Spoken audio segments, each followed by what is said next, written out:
una vez que salimos del módulo de anestesia, vamos a pasar a lo que sería el segundo módulo, que es de la cirugía propiamente dicha, y empezamos con técnica quirúrgica. Y bueno, ustedes van a ver que este título probablemente lo vean en muchos libros de cirugía, cuando hablan de un procedimiento quirúrgico, les va a decir técnica quirúrgica. Porque la técnica quirúrgica, hablamos de una técnica quirúrgica general y de una técnica quirúrgica individual o específica.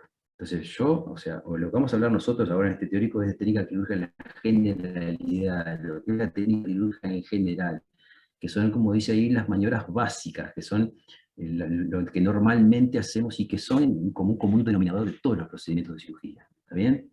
Mientras que la técnica quirúrgica individual o específica sería, bueno, la técnica quirúrgica que yo voy a emplear para colocar un implante es distinta a la técnica quirúrgica que voy a hacer para hacer una cirugía de un tercer molar.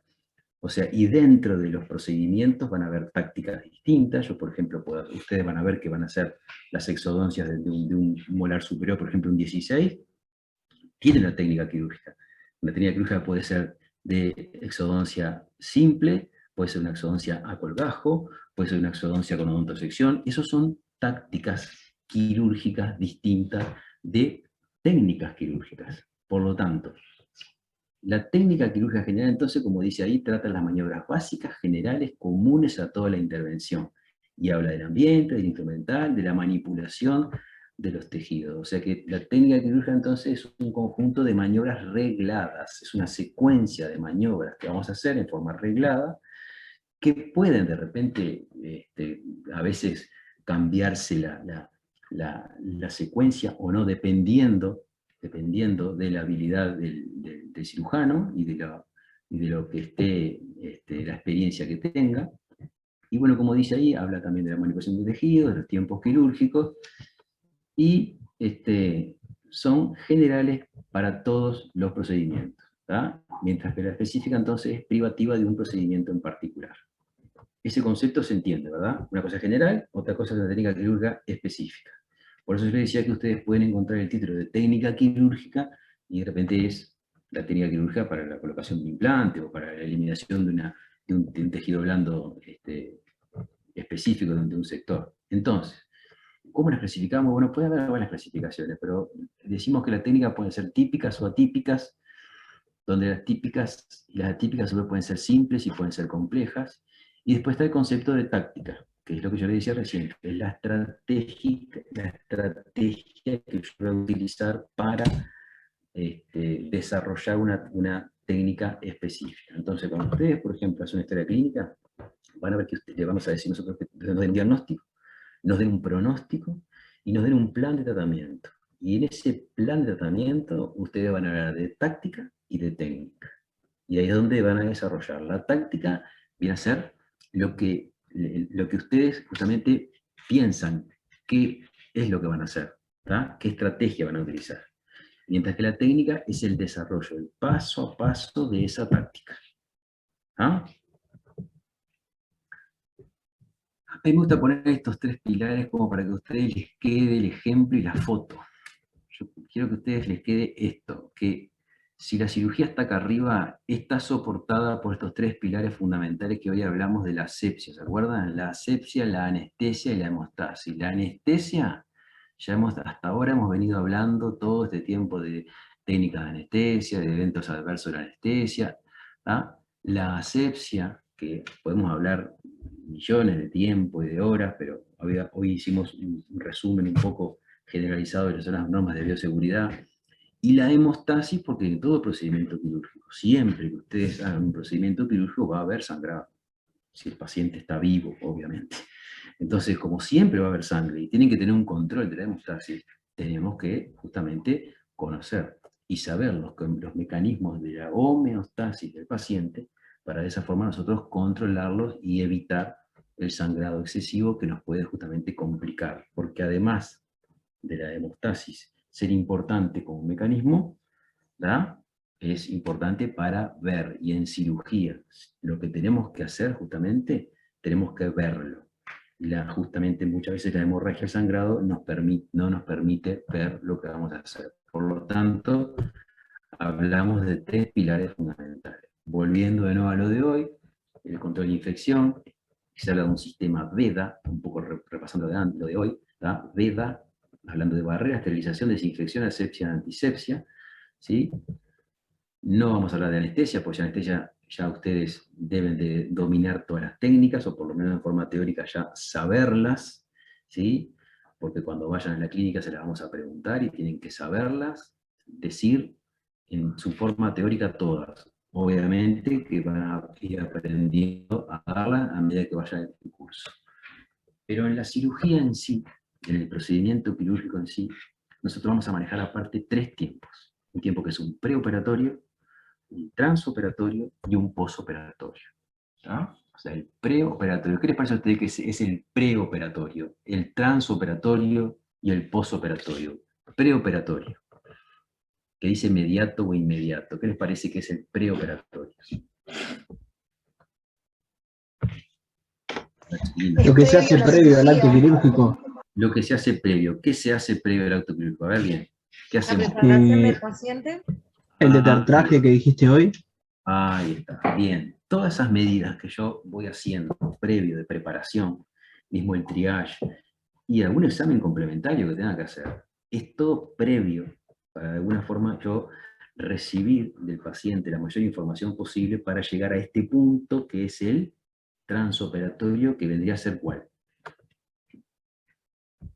Es el momento donde El estamos en la momento. Estamos cirugía. trabajando en el paciente. El momento quirúrgico en sí, para que después, terminado este momento, el paciente pase a este tercer periodo, que es el posoperatorio, donde acá, chiquilines, y en nuestros procedimientos que son ambulatorios, dependemos muchísimo de que el paciente entienda lo que le explicamos acá. Porque si yo acá le explico, y después en el posoperatorio no hace nada lo que le explico, o no me entendió, entonces el posoperatorio se convierte en un problema que me repercute en el intraoperatorio o el transoperatorio, porque las medidas del posoperatorio van a hacer que sea justamente lo que me cuide lo que hice yo en el operatorio. ¿Entienden? O sea que los 3 pasos son importantes: el pre, el trans y el posoperatorio. Si yo hago una buena técnica, depurada, prolija, todo, cuido todo, y el paciente en el posoperatorio no me cuida nada, porque es ambulatorio y se va, todo lo que yo logré acá, lo puede estropear el paciente acá. Entonces, esto de acá, yo se lo voy a explicar también acá. ¿Ven las flechitas que lo hago o no ven las flechitas que lo hago? Sí, se ve.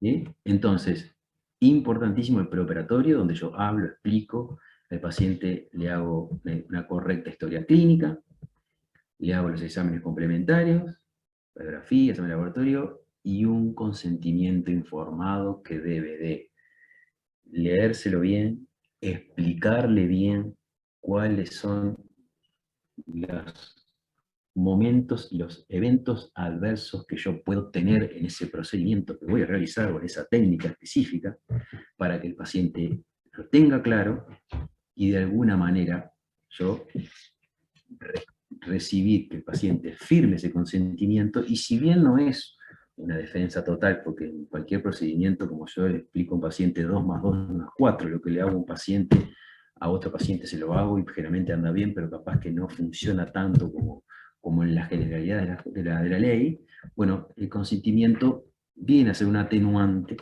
¿verdad? Que por lo menos va de alguna forma a que él entienda de que tal, lo que estamos haciendo, estamos trabajando en un terreno que es un terreno biológico y que muchas veces hay condiciones que nosotros no podemos manejar. Hay variables que manejamos y variables que no manejamos.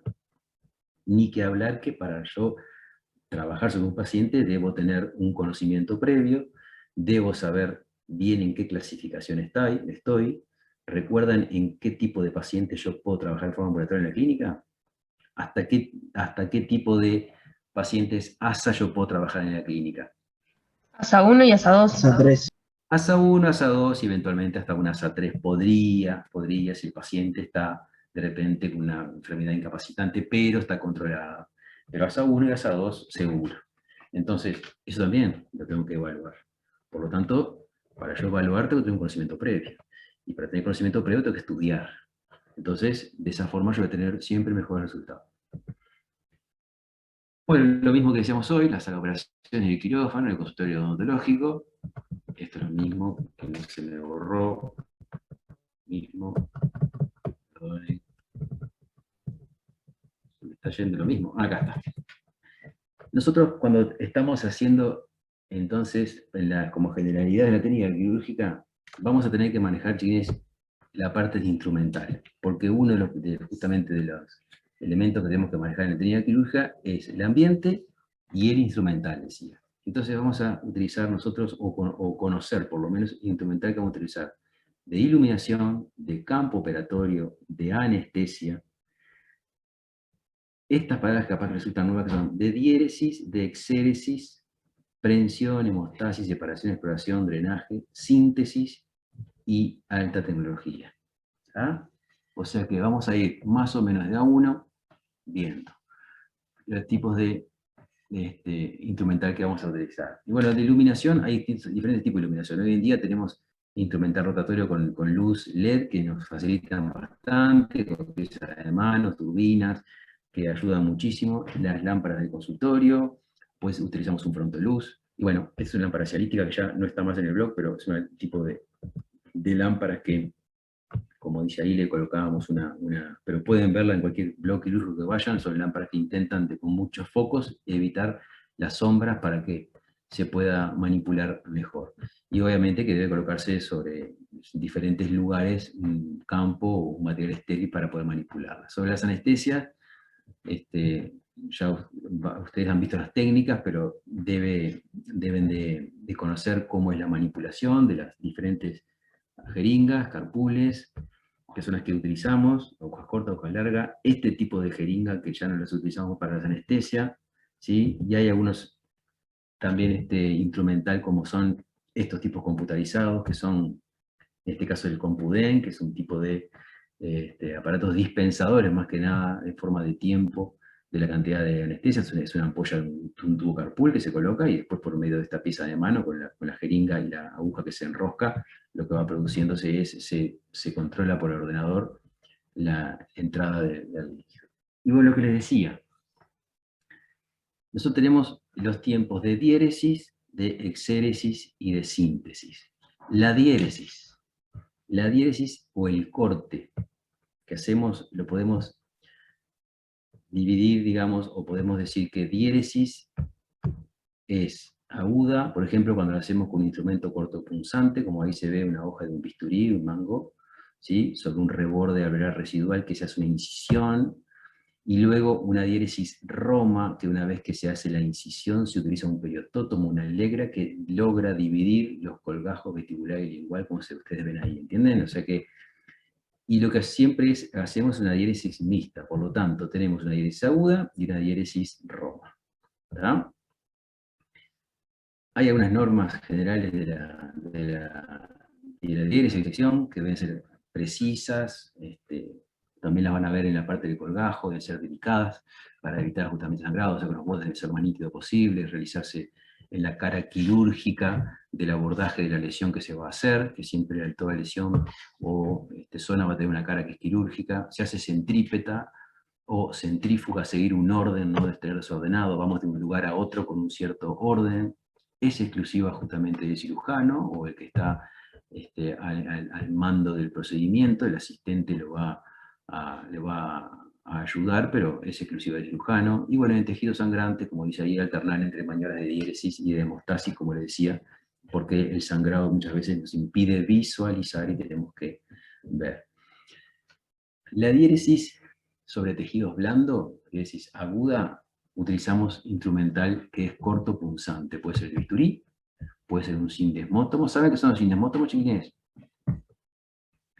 Sindesmótomo es como una sonda, les voy a mostrar unas fotos, como una sonda, pero más rígida, más firme, que justamente se llama sindesmótomo porque es lo que corta el sindesmo, es la encía que está alrededor de las piezas dentarias. La tijera, por su parte activa con filo, también produce una diéresis aguda. Mientras que la diéresis roma, los instrumentos que utilizamos son la legra, ese instrumento que ustedes veían que era como una espátula de cera que separaba el tejido blando del hueso. La tijera, pero en vez de ser por su parte filosa es por los bordes externos, como le muestro en la foto, que se introducen cerradas en un corte, por ejemplo, y se abren adentro, y la parte externa produce una diéresis roma. Una gasa, por ejemplo, también produce una diéresis roma, pero más que nada que les quede el concepto de la legra, de la tijera, y a veces, por ejemplo, imagínense si ustedes inyectan sobre el paladar un tejido duro que tienen tejido, que tienen hueso, inyectan un tejido, un líquido, anestesia o suelo fisiológico, van a hacer como un globo en el paladar porque el líquido produce justamente una diéresis roma, separa el tejido blando del tejido del plano óseo, y muchas veces se utiliza para hacer justamente el legrado o el decolamiento de un tejido, del tejido palatino. También se puede hacer la diéresis aguda con el bisturí eléctrico, que es un instrumento también de corte, o con un láser duro, como es el láser quirúrgico, que hay diferentes formas.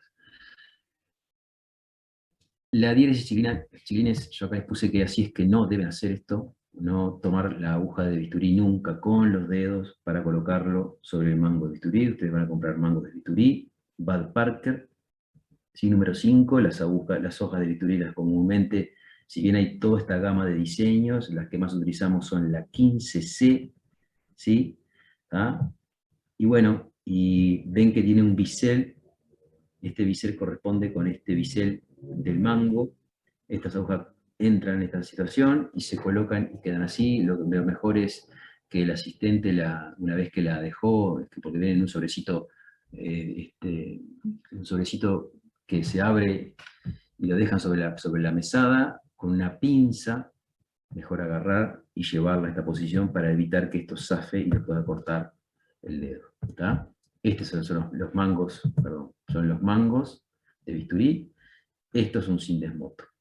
Esto es un sindesmoto. Parece una sonda, pero es más rígida, más dura, y lo que hace es meterse en el espacio, en el surco gingival, digamos, entre la encía insertada y el diente, para producir así entonces el corte del anillo circular de encía insertada, y de esa forma no desgarrar el tejido blando una vez que se hace la prensión, la luxación y la exéresis para la exodoncia de las piezas que vamos a extraer, ¿verdad? Entonces debemos separar con el sindesmótomo, cortar todo el tejido blando previamente. En algunos procedimientos antes y en algunos procedimientos después, ¿tá? Como lo vamos a ver. ¿Bien? Acá les decía, el instrumento para diéresis roma son ese tipo de espátulas o legras. La tijera, como yo les decía, hacen un corte y la tijera se mete, y cuando la tijera se abre, produce una diéresis roma. ¿Ven? ¿Qué quiere decir diéresis roma? Que el tejido va a ofrecer menos resistencia justamente por planos. Entonces yo no estoy incidiendo. Por lo tanto, cuando yo hago una diéresis roma, va a haber menos sangrado que una diéresis aguda, porque la diéresis aguda corta, y cuando corta el tejido, corta también elementos nobles, arterias, venas. Entonces la diéresis aguda siempre es mucho más sangrante. La diéresis roma no, porque va en un plano de clivaje, el instrumento se va deslizando por planos, y de esa forma el paquete vascular también es desplazado con los elementos del plano mucoso o el plano cutáneo, y de esa forma el elemento vascular no es seccionado, a no ser que se haga en forma violenta. Pero entienden, es un corte, una incisión, y se mete la tijera, se abre, de esa forma va eliminando la lesión, como se ve en este caso. ¿Tá? Entonces la tijera de este lado corta, o sea, hace diéresis aguda, y de este lado hace diéresis roma. Bueno, el electrobisturí, esto lo pueden leer en cualquier lado. El electrobisturí tiene varias funciones, pero la más importante es que produce corte y coagulación, por eso muchas veces lo utilizamos para tejidos que son muy sangrantes.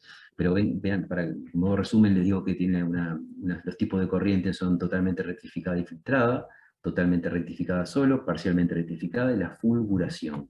Trabajan en forma con una pieza de mano que se conecta en una de las salidas. En otra salida se coloca un anillo o plataforma que el paciente debe de tomar con las manos y tener una pulsera, un anillo, que de esa forma hace que la corriente se distribuya mejor, y de esa forma lo que se hace es corte y coagulación, dependiendo del tipo de corriente. También lo pueden encontrar como instrumentos de radiofrecuencia o de cirugía de radiofrecuencia, porque llegan a esta capacidad de 4 hasta 5 MHz.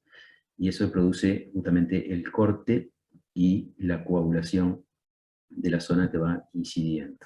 Tiene ventajas, obviamente, y tiene desventajas. La ventaja más importante, como les digo, es la hemostasis, el corte limpio, rápido, y bueno, y la desventaja es que preferiblemente no usar en pacientes con marcapasos, porque a veces puede haber un riesgo de que haya una alteración en lo que es la frecuencia del ritmo que lleva ese marcapaso, y dice también otro riesgo es que la fulguración, cuando hay una frecuencia muy baja, pueden hacer a veces en contacto con los tejidos blandos, el terminal de la punta del electrobisturí puede hacer como pequeñas implosiones con el tejido, y si hay gases o líquidos volátiles inflamables pueden haber accidentes que pueden provocarse dentro del bloque quirúrgico.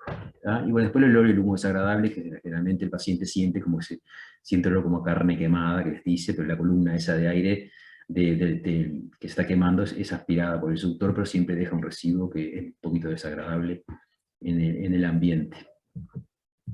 El láser es otra forma, no vamos a entrar en detalle con esto, pero sepa sí que el láser es otra forma también de hacer diéresis aguda. Lo bueno del láser es que no hay mucho contacto, no tengo experiencia en el uso del láser para esto, pero lo pueden leer. Produce hipertermia, desecación, coagulación, vaporización y carbonización. Y bueno, los láseres que usan en odontología van a encontrar varios tipos, pero el láser de anhídrido carbónico es el más difundido, pero también está el láser de diodo. Y los efectos que se pueden tener, el más buscado es la absorción. Puede haber dispersión, transmisión, la reflexión, que esto es importante, porque cuando se usa el láser no se puede utilizar instrumental brilloso, y lo posible que metálico se utiliza más bien instrumental plástico, porque cuando refleja puede dar un efecto justamente que sea adverso para el operador o para el paciente, porque no se está incidiendo la luz que emite sobre el tejido que nosotros queremos trabajar. Por lo tanto, es importante que se maneje el instrumental adecuado para eso. Diéresis sobre tejidos blandos, vimos, pero también hay diéresis sobre tejidos duros. O sea que cuando yo voy a hacer corte de encía, por ejemplo, o de la mucosa que está alrededor del diente, estamos haciendo una diéresis de tejidos blandos. Pero cuando yo llego al plano óseo, hago una diéresis sobre tejidos duros. Entonces ahí, ven, ahí se ve como en un tercer molar, en un tercer molar que está retenido, hay una pieza de mano que está trabajando con irrigación, haciendo la ostectomía, eliminando el hueso para poder liberar ese tercer molar retenido. Quizás muchos de ustedes ya hayan pasado por esta situación, de sacarse un tercer molar retenido. Entonces, para la diéresis de tejidos duros, que puede ser diente o puede ser hueso, pero generalmente en este caso es hueso, vamos a utilizar motor y pieza de mano con irrigación, suelo fisiológico, como ven ahí, que irrigaban. ¿Por qué les parece que irrigamos para hacer la ostectomía? ¿Están escuchando? ¿O no me escuchan? Lo escuchamos. ¿Por qué les parece que se irriga mientras hace la ostectomía? Para disminuir la fricción. Para disminuir la fricción, más o menos. ¿Para qué parece que? Para que no genere tanto calor. Para evitar justamente la transmisión de calor, porque el calor de la fricción que produce la fresa sobre el hueso y sobre el diente, eso eleva la temperatura y se produce desnaturalización de proteínas, entonces eso dificultaría justamente la cicatrización y mejoramos el terreno, entonces hacemos las condiciones de refrigeración. Con el suero, además vamos lavando y favorece la aspiración y todo lo que es la viruta y la serrín de ese hueso. Pero también se puede utilizar... También. ¿Perdón? Y la visibilidad también. Y la visibilidad también, exactamente. Cuando estás lavando, te favorece, el aspirador va limpiando y te favorece la visibilidad, obviamente. Muy bien. Pero también tenemos las sierras oscilantes, pueden haber escoplo y martillo, que ya no se usan mucho, pero tienen que saberlo, porque de repente pueden tenerlos y a veces les puede sacar un apuro. Y la pinza aguda cizalla, que es este instrumento, ¿ven? O sea, la incisión que les mostré hoy, queremos regularizar espículas óseas, y es como una pinza que corta y va sacando las espículitas y va regularizando ese reborde óseo por medio de puede ser una gubia o cizalla, depende si el corte lo hace vertical o lo hace horizontal a las ramas de donde se hace la prensión. Las limas de hueso, que es una lima específica para hueso, y bueno, después este instrumento que también pueden buscarlo, googlear, mirar, que es un instrumento muy lindo realmente, se llama bisturí piezoeléctrico, que es para hacer cortes sobre el hueso casi como si estuvieran dibujando sobre el hueso con un lápiz portaminas y hacen la eliminación y el corte del hueso. Esto que yo les decía, los escoplos martillos, son los escoplitos que yo cuando estaba con el curso como ustedes, utilizábamos este tipo de instrumental. Hoy por suerte no se usa más. Imagínense al paciente le van a sacar un tercer molar y andando con escoplo y martillo, no es nada lindo para el paciente. Pero sí sepan que existen, y según cómo se coloque el bisel hacia arriba o el bisel hacia abajo, se va a producir un corte en un sentido o en otro sentido. ¿Verdad? Si el bisel está hacia arriba, se hace un corte más en profundidad. Si el bisel está hacia abajo, se hace un corte más en superficie. Entonces, es un poco el principio que usan los talladores con cinceles, ¿verdad? Y siempre accionado con un martillo, o eventualmente hasta pueden accionarlo manualmente si no es tiene que hacer un corte muy, muy, muy grande. Y bueno, lo que les decía de la osteotomía y la ostectomía, ¿qué les parece que sea la diferencia entre osteotomía y ostectomía? A ver si alguien encuentra cuál es la diferencia. Una cosa es la osteotomía y otra cosa es la ostectomía. Yo hablo de osteotomía, chiquilines, cuando hago corte y desplazamiento de un tramo óseo.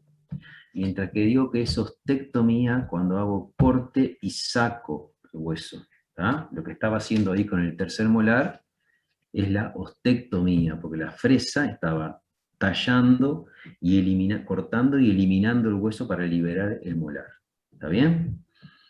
Y para eso lo que utilizo son entonces un motor, una pieza de mano, con una fresa ayudada de una irrigación, como vieron recién.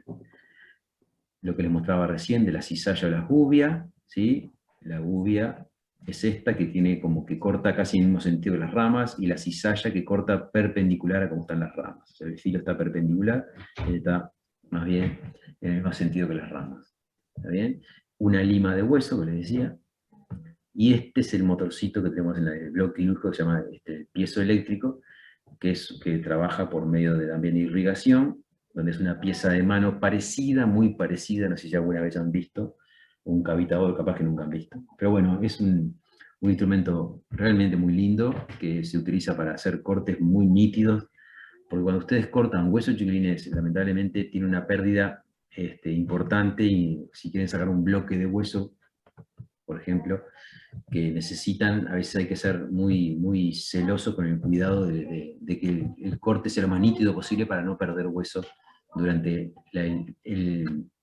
la técnica de extracción del mismo bloque. Es, por ejemplo, una osteotomía en la zona del mentón, donde sí hay que sacar un bloque de hueso para una regeneración. Esto es un corte hecho con el piezoeléctrico justamente en la zona de la rama de la mandíbula. Acá ustedes palpan para dar la técnica del bucal, ¿ven? Acá donde palpan ustedes, está justamente el acceso para un tercer molar, o un poquito más abajo, en la línea oblicua externa, se hace este cortecito, con el piezoeléctrico se saca este bloque, o en el mentón se saca este bloque, para después hacer entonces ya sea una ostectomía, donde se corta y se elimina, se saca para hacer un traslado para un injerto de hueso. Y esto es un corte, pero es una odontosección, o sea, de tejidos duros, pero esto en vez de hacerlo con pieza de mano y con el piezoeléctrico, lo hacemos directamente o con la turbina, o lo hacemos con una pieza, puede ser con pieza de mano también montada con el motor eléctrico, pero si no utilizamos la turbina, que es accionada por el aire, ¿verdad? Y para eso, cuando tengan el teórico de exodoncia, van a ver de qué manera se hace según la anatomía de la pieza y en qué condiciones se debe hacer. Como instrumental de separación, chiquilines, dentro del instrumental de separación vamos a tener separadores, que son separadores, pueden ser dinámicos o pueden ser estáticos. ¿Verdad? Los dinámicos lisos, el Farabee, Minnesota, el Austin, ahora vamos a ver fotos de ellos, o los dentados, que son tipo la harina. La harina es como una sonda, ¿sí? Que es como un ganchito que es para enganchar el tejido y separarlo. ¿Qué busca el separador? Y bueno, el separador lo que busca, chiquilines, es justamente que yo hago la incisión, mantener los bordes de la herida separados para proceder dentro de esa incisión, ¿sí? Y bueno, y de esa forma poder trabajar y tener visibilidad. ¿Tá? Los autoestáticos son los abrebocas, por ejemplo, que están acostumbrados capaz de ver abrebocas de plástico que ayudan, cuñas de goma que también ayudan al posicionamiento, mientras el paciente muerde sobre una cuña de goma y bueno, nos deja el área visible, separadores de comisura, y bueno, los espejos dentales muchas veces nosotros los utilizamos para separar y ver en la mejilla y ver el punto de punción, pero para cirugía no utilizamos los espejos dentales, utilizamos los separadores de este tipo, que están acá, lisos, que ahora van a ver las fotos, que son estos es un separador de Farabev, ustedes los van a comprar, este tipo de separador, y les va a venir generalmente el par, uno dentro del otro. Este es el Minnesota, otro tipo de separador que también está diseñado, muy bueno el diseño. El Langenbeck no lo van a utilizar, es lo mismo casi que el Farabev, un poco más grande, pero tiene un lugar para acá meter el dedo índice, después se tracciona por un mango que tiene, y bueno, un baja lengua que también favorece la visibilidad. Estos separadores de Farabev, acá les hice un dibujito, ustedes cuando los compren, los van a comprar y les van a venir de esta forma, en este formato. ¿Está bien? Con el ángulo logrado 90 grados. Ustedes lo compran a condición, se lo muestran al docente, los docentes dicen si sirven o no sirven. Una vez que sirva, que el docente le dice sí, me gustó, este tamaño está bien, ustedes van a tener que hacerle este doblez. O sea que esto lo llevan para acá y este lo llevan para acá. Porque todos los años pasa de que compran los separadores y cuando es el momento de usarlos, vienen con los separadores y los vamos a utilizar y están en esta angulación y es totalmente... es dificilísimo trabajar con el separador así. Entonces tienen que hacer que esto quede un ángulo obtuso, que quede acá, como este dibujito. ¿Por qué? Porque lo van a usar como en la foto acá, a ver si vuelvo de nuevo atrás. ¿Ven? ¿Ven este dibujo? ¿Esta foto? ¿Llegan a verla? Sí. Bueno, este es el separador justamente de Farabev, que está trabajando ahí separando el tejido mientras se hace bajo el tornillo. ¿Ah? Entonces, si alguien preguntó algo. ¿Con qué se hace esa angulación?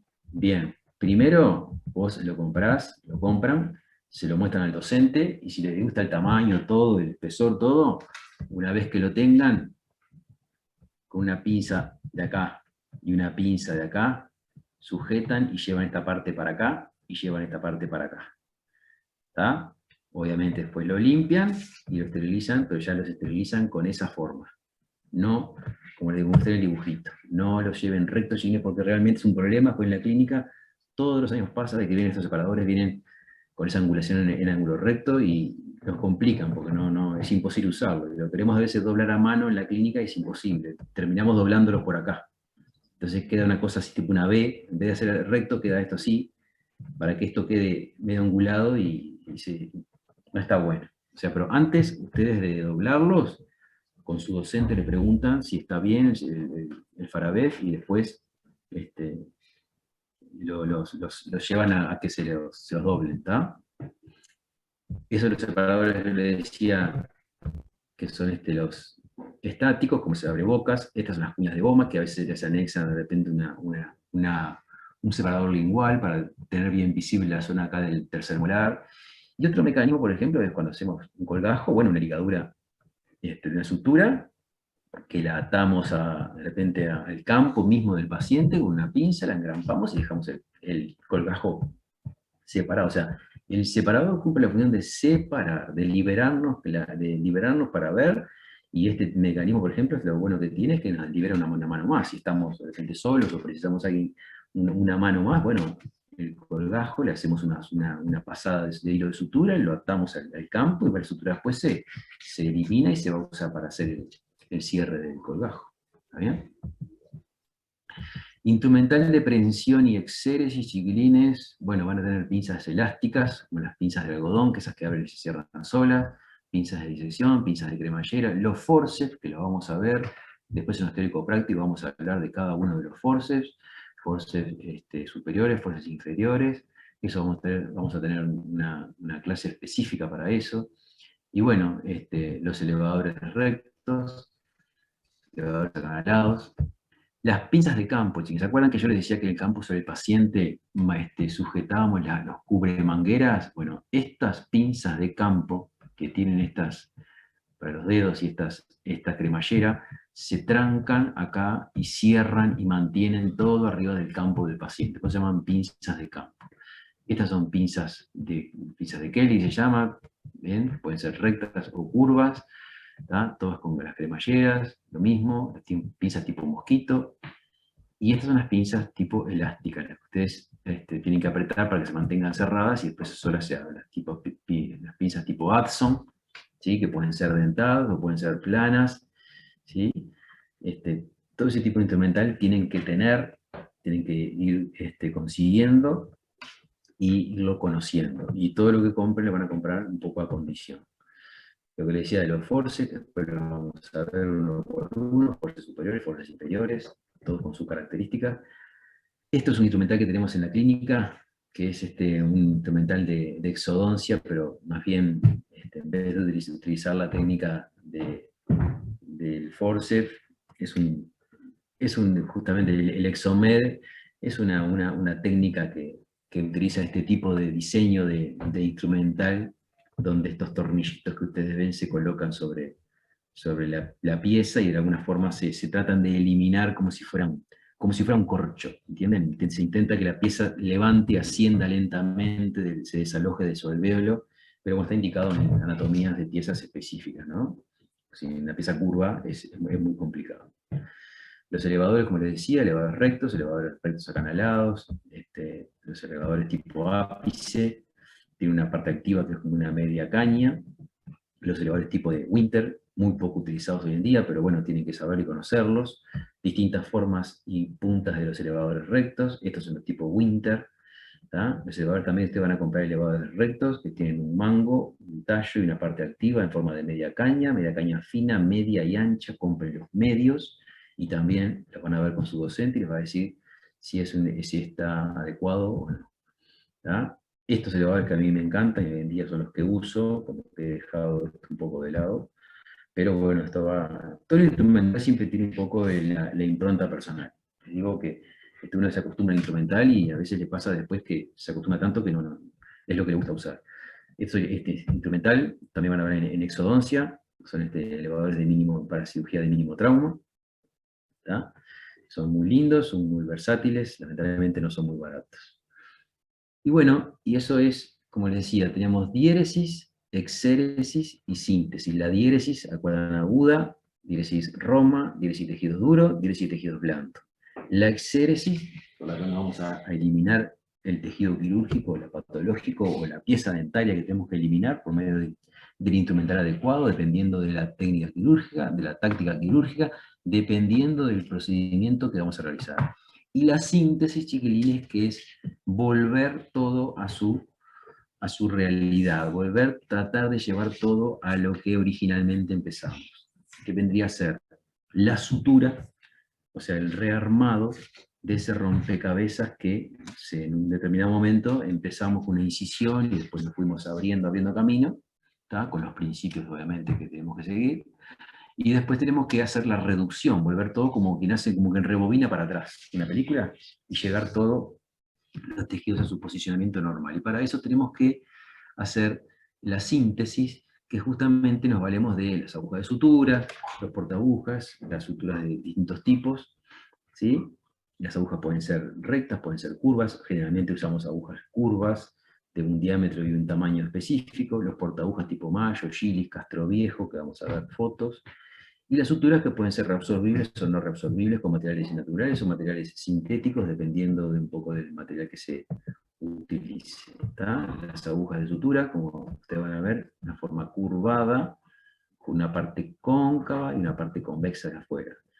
Puede tener el filo, o sea, si usted hace la sección de esta aguja, puede tener el borde filoso hacia adentro o puede tener el borde filoso hacia afuera. ¿Tá? Es una sección de la aguja.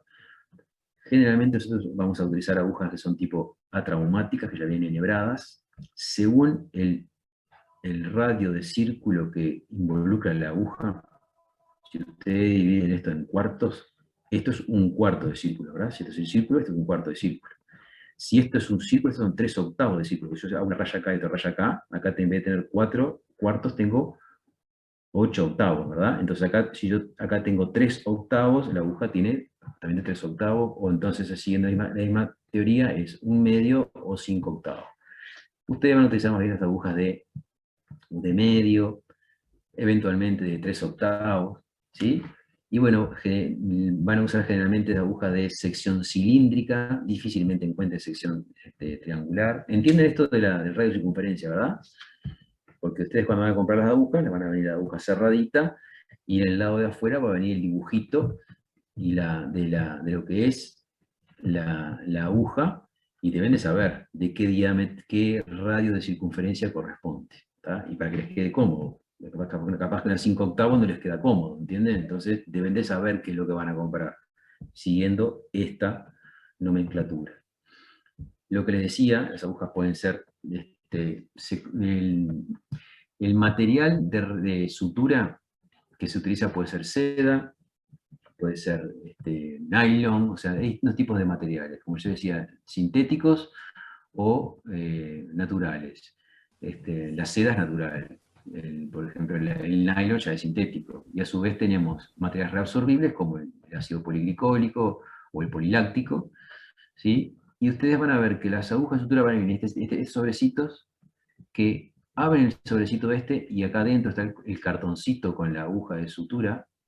Entonces hay que abrir, el asistente o el ayudante va a abrir, va a dejar caer esto sobre el campo, no tocarlo de adentro, y ustedes ven que acá les dice, esto es de sección triangular, con esto es de medio radio de círculo, es de 45 centímetros la longitud de la seda, y es de una sutura de 4 ceros. ¿Qué es la nomenclatura 4 ceros, 3 ceros, 5 ceros? Y es el grosor del material de sutura.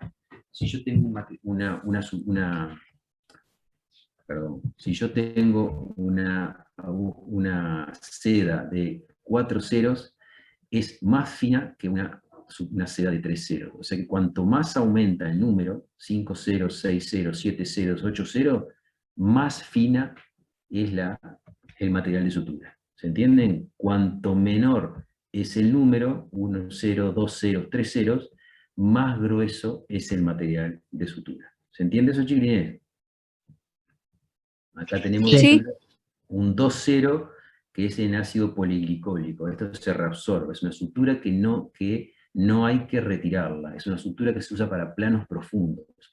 ¿Vieron aquella cirugía que les mostré yo que sacaba unos cuadraditos del mentón?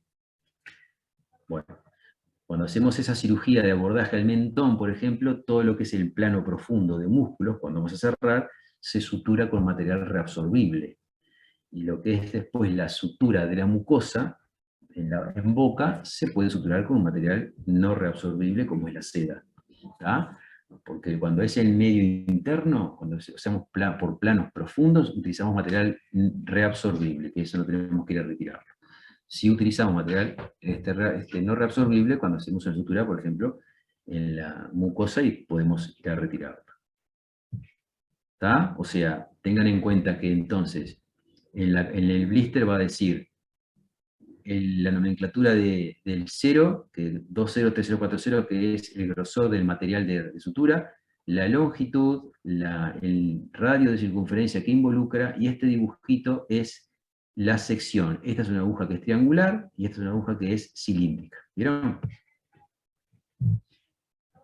Bueno, y los colores también es importante, los colores, por ejemplo, generalmente los colores violeta son material de sutura reabsorbible, los celestes son seda, y después están los de nylon, que creo que el nylon creo que viene como en amarillo, no me acuerdo, uso poco nylon, pero la seda viene siempre en celeste.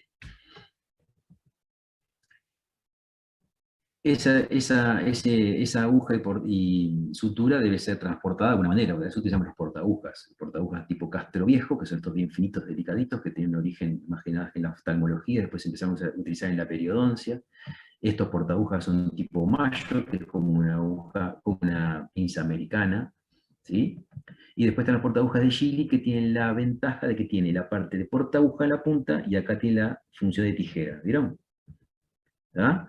Entonces, ¿qué pasa? Acá yo lo utilizo para hacer la aprehensión de la aguja, hago el pasaje de un borde de la herida al otro, y después que termino de hacer el nudo, hago el corte con la tijera. ¿Tá? Es un poquito incómodo a veces si estoy trabajando en un sector muy posterior, porque para cortar tengo que meter el portaguja muy adentro para que me quede la sutura acá.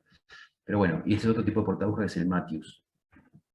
O sea que ustedes manejen portagujas tipo Mayo, tipo Gili, tipo Castro Viejo. ¿Está bien?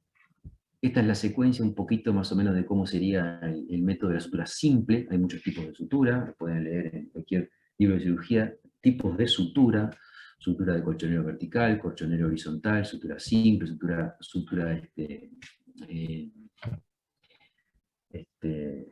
ay Dios, continua. Entonces, ustedes, el punto sería, el paso 1 sería pasar de un borde de la herida, se pasa para el otro. Una vez que se pasaron, luego se toma y se hace un nudo, y después un contranudo, y se corta. ¿Tá? Y de esa forma se va haciendo el cierre de la herida para lograr lo que sería una cicatrización por primera intención. Cuando yo cierro borde a borde, logro una cicatrización por primera intención. Si yo no cierro borde a borde y me queda una separación acá, se forma una cicatrización por segunda intención. Por lo tanto, una síntesis con sutura mejoraría las condiciones de cicatrización, y el tejido blando va a cicatrizar por primera intención. ¿Está bien? Y luego a la semana, 10 días más o menos, al paciente se le pide que tome las condiciones del posoperatorio, como les decía, y se va a hacer la eliminación de la sutura, donde se toma de un extremo y del otro extremo se corta y se tira del lado del nudo, para que no pase, si no, no va a pasar, ¿verdad? Y eliminan punto a punto, previo campo interno, y eliminación de todo lo que es placa, restos, residuos, y explicarle al paciente siempre la limpieza y la conducta que debe seguir con los hilos de sutura, ¿verdad? Con los nudos, porque muchas veces el paciente viene en unas condiciones que no entienden, y es importante explicarles muy bien las condiciones. Y bueno, cuando hacemos síntesis sobre tejidos duros, perdón. Cuando hacemos la síntesis sobre tejidos duros, blandos, también hablamos de osteosíntesis, cuando hacemos la síntesis o aproximación de los trazos de fractura en un paciente, por ejemplo, o sea, porque hubo una fractura y debemos de reducir todo, o porque se hace una osteotomía y se desplaza los extremos óseos, que debería mostrar en este dibujito, y se hace la osteotomía y la ubicación donde queremos. A ver si puedo pasarles esto.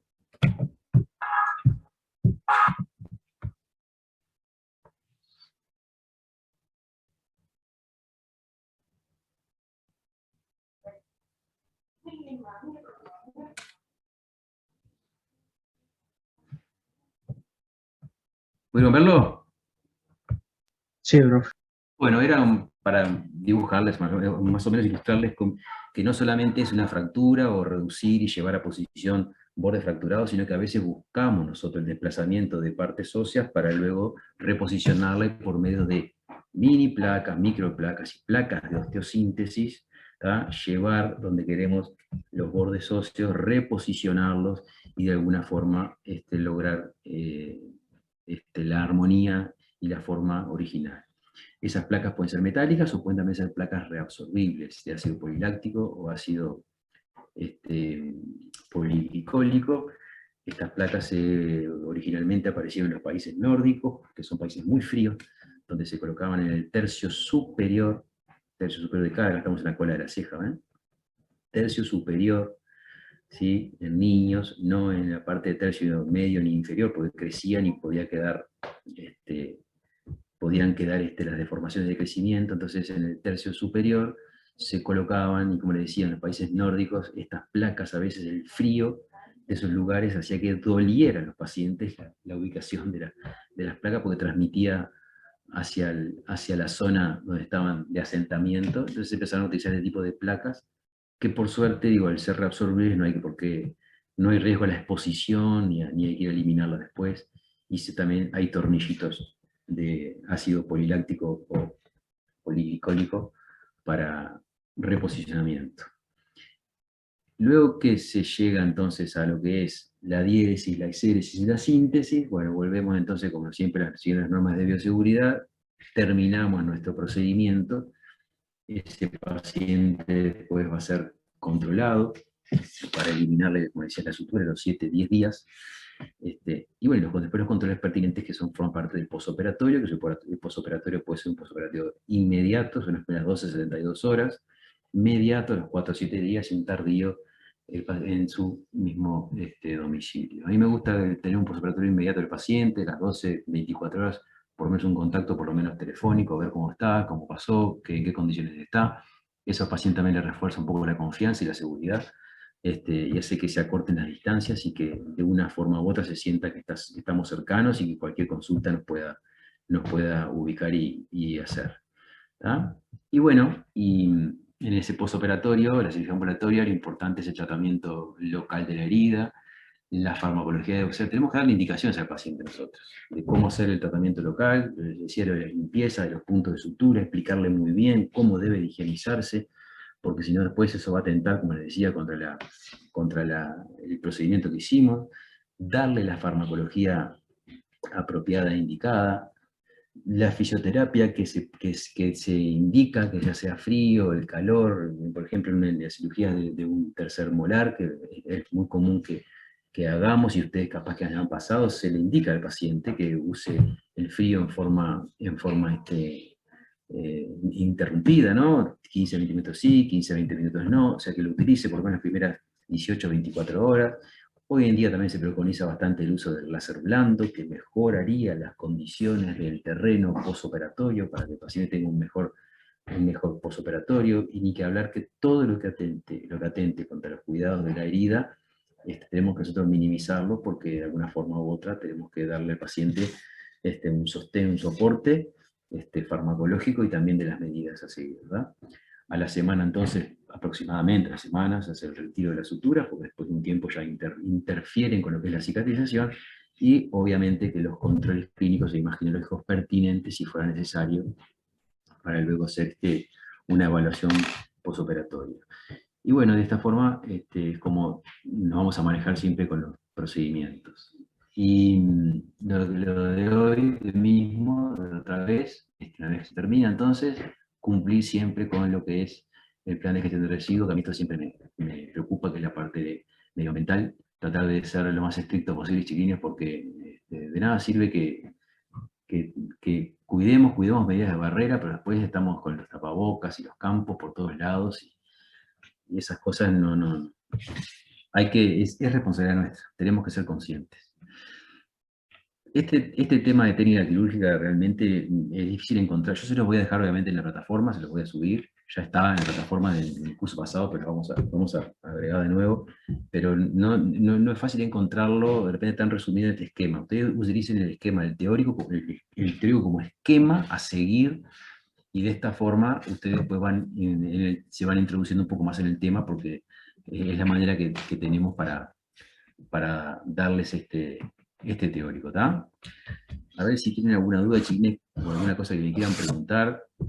No sé, Pablo, cómo estamos de tiempo, no sé ni... ¿Qué estamos? 20:37, estamos bien. Porque así después pasamos para los teóricos de cada uno, los seminarios de cada uno. ¿Dudas, chiquilines? No tengan miedo, pregunten, tranquilos. No, yo no. Quedaron mudos. Bueno, ¿Pablo está por ahí? Estoy.